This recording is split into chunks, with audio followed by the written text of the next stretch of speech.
अस्सलाम वालेकुम। आज हम बना रहे हैं मिक्स दाल। बहुत ही मज़ेदार, बहुत ही टेस्टी ये बनती है और बहुत ही सिंपल है। इसमें कोई ज़्यादा मसाले वगैरह नहीं जाते।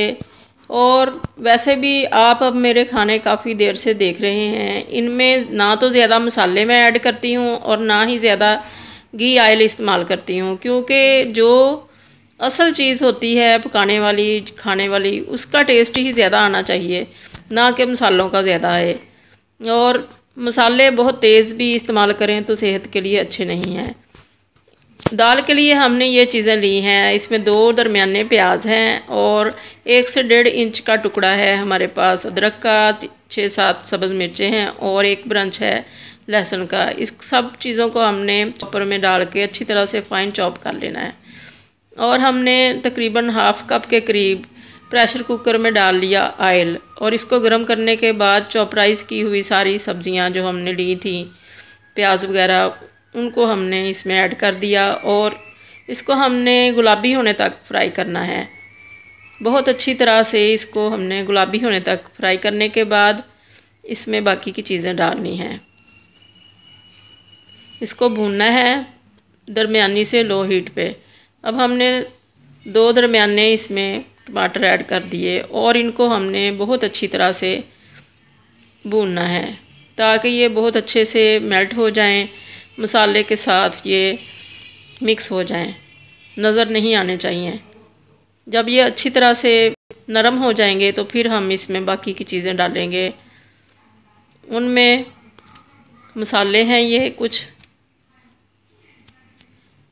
हल्दी डाल दी हमने। दाल में हम हल्दी ज़्यादा डालते हैं, इसलिए हमने तकरीबन पौना टीस्पून डाल दिया हल्दी का और इसको थोड़ा सा फ्राई किया। फिर हमने नमक डाल दिया। नमक भी हम लाहौरी इस्तेमाल करते हैं या फिर पिंक सॉल्ट करते हैं इस्तेमाल।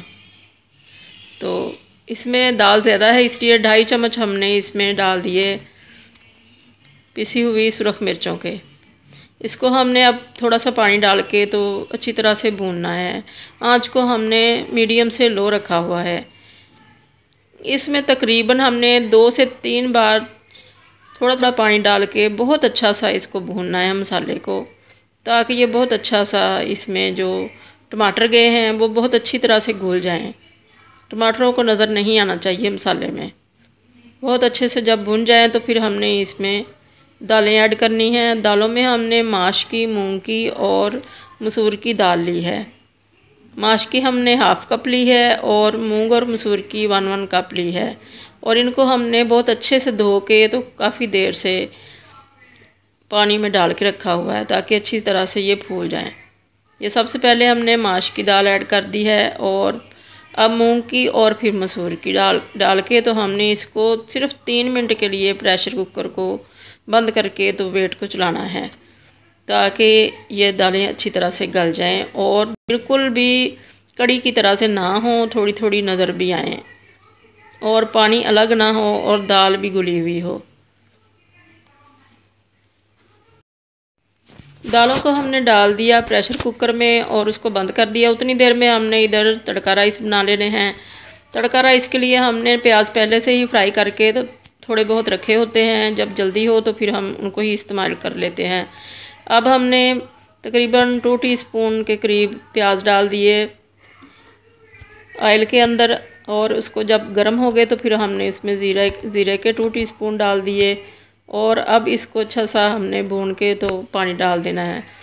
1 गिलास पानी डालेंगे हम ताकि इसका अच्छे से कलर निकल आए, ज़ीरे का भी और प्याज़ों का भी, और फ्लेवर आ जाए पानी के अंदर। ये 1 गिलास हमने पानी का डाल दिया और इसको हमने अच्छी तरह से पकाने के बाद जब ये अच्छा सा कलर निकल आएगा तो फिर और पानी ऐड करेंगे जो कि हमारे चावलों के लिए पूरा आ जाए। 2 गिलास हमने चावल लिए हैं तो हमने इसमें 1 गिलास पहले डाल दिया और 3-3.5 गिलास हम इसमें बाद में डाल देंगे, जो बाद में पूरे आ जाएंगे। और ये चावल हमारे, अब पानी हमने डाल दिया, जितने चावल हैं उस हिसाब से पानी डाल दिया, सब्ज़ मिर्चें डाल दी। अब हमारा पानी उबल चुका था और हमने इसमें चावल ऐड कर दिए। चावल ऐड करने के बाद 1-2 उबाले आएंगे तो हम इसको आंच को हल्का करके तो ऊपर से ढक देंगे ताकि ये अच्छी तरह से पक जाएं। और चावल हमारे बहुत अच्छे हैं और ये बहुत अच्छे पकते हैं। इनके लिए पानी थोड़ा सा ज़्यादा भी हो तो ये अच्छे पक जाते हैं। तो अब ये हमारी दाल बिल्कुल ठीक तरह से पक चुकी है। 3 मिनट के लिए हमने कुकर को चलाया था। तो इसमें हमने 2 टीस्पून भर के तो गरम मसाले का डाल दिया। और इसमें अब हम नमक भी चेक कर लिया है हमने, और नमक भी कम था इसमें। तो इस स्टेज पे हम नमक भी ऐड कर देंगे इसमें। और नमक के बाद हम इसमें सब्ज़ धनिया डालेंगे। सब्ज़ धनिया के बगैर ये दाल अधूरी है। और ये बहुत ही मज़ेदार दाल बनी। और थोड़ा सा इसको हमने पतला रखा क्योंकि जैसे जैसे ये ठहर के थोड़ी देर बाद ठहरेगी तो फिर ये बहुत ज़्यादा गाढ़ी हो जाएगी, और बहुत ज़्यादा गाढ़ी दाल अच्छी नहीं लगती। तो चावलों के साथ हमने इसको सर्व करना है, और रोटी के साथ भी ये बहुत मज़े की लगती है। और इसको हमने अच्छी तरह से मिक्स कर लिया, और साथ ही हमारे चावल भी उतनी देर में तैयार हो चुके हैं। उनको अब हमने दम पे रखना है। बहुत अच्छी है। और देखें इसमें पानी अलग से नहीं है और ना ही इसका दाना भी घुला हुआ है, और बिल्कुल ये कड़ी की तरह से नहीं लग रही। पता चल रहा है कि ये दाल ही बनी है।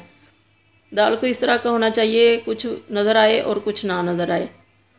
तो चावल हमारे हो चुके हैं। अब इनको हमने 5 मिनट के लिए दम पे रखना है। तो ये दोनों चीज़ें तैयार हो गई हैं एक ही टाइम में। तो अब हम इनको सर्व करेंगे, मगर हमने सर्व कर दिया था, सब ने खाना खा लिया था। हमारी बारी आई तो सैलेड ख़त्म हो चुका था, मगर हमें इस तरह से भी बहुत मज़ा आया। बहुत ही अच्छी दाल बनी थी, और साथ हमने आलू की टिक्की बना ली थी, तो बहुत ही मज़ा आया। साथ ग्रीन चटनी थी। तो आप भी इस तरह से बना के देखें, और अल्लाह करे आपका खाना भी बहुत अच्छा बने।